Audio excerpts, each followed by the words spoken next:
भाजपची एसआयटी कडून आज तब्बल 10व्या दिवशी चौकशी. एसआयटीचं पथक अशोक खरातला घेऊन त्याच्या कार्यालयात दाखल. मंत्री छगन भुजबळांची आज पत्रकार परिषद. एलपीजी गॅस पुरवठ्यावर छगन भुजबळ बोलण्याची शक्यता. सभापती सादर करणार नवी मुंबई पालिकेचा अर्थसंकल्प. इतिहासामध्ये पहिल्यांदा सभापती सादर करणार आहेत नवी मुंबई पालिकेचा अर्थसंकल्प. केंद्र सरकारनं टीम इंडिया वगैरे म्हणत ढोंग करू नये. मोदींनी विरोधकांना कधी विश्वासात घेतलंच नाही. खासदार संजय राऊतांची टीका. खराच्या संपर्कात सिन्नरचा एक लोकप्रतिनिधी. गंभीर आरोप. निवडणुकीनंतर मतदान यंत्र सुरक्षित ठेवण्यासाठी लोकप्रतिनिधीनं जादूटोणा केल्याचा आरोप. भुजबळांच्या नावावर ओबीसींची रजिस्ट्री करू दिली का? ओबीसींच्या प्रश्नावर बाकीचे ओबीसी नेते गप्प का? नवनाथ वाघमारे यांचा प्रश्न.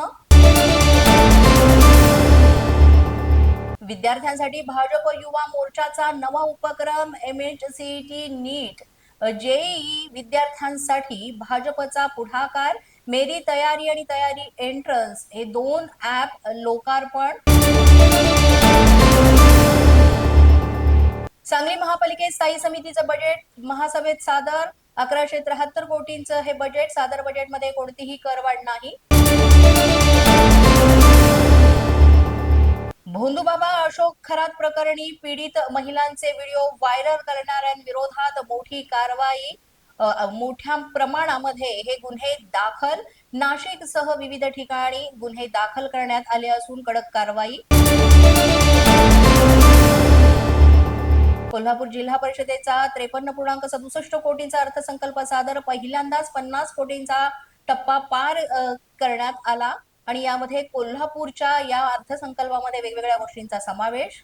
पोलीस माझा न्यूजच्या बातमीपत्रात आज इतकंच. तुम्हाला आमचं बातमीपत्र कसं वाटतंय याबाबत अवश्य अभिप्राय कळवा. यासाठी पोलीस माझा न्यूजचं युट्यूब चॅनल सबस्क्राईब करा. तसंच आमचं फेसबुक, इंस्टाग्राम आणि ट्विटर अकाउंट फॉलो करा.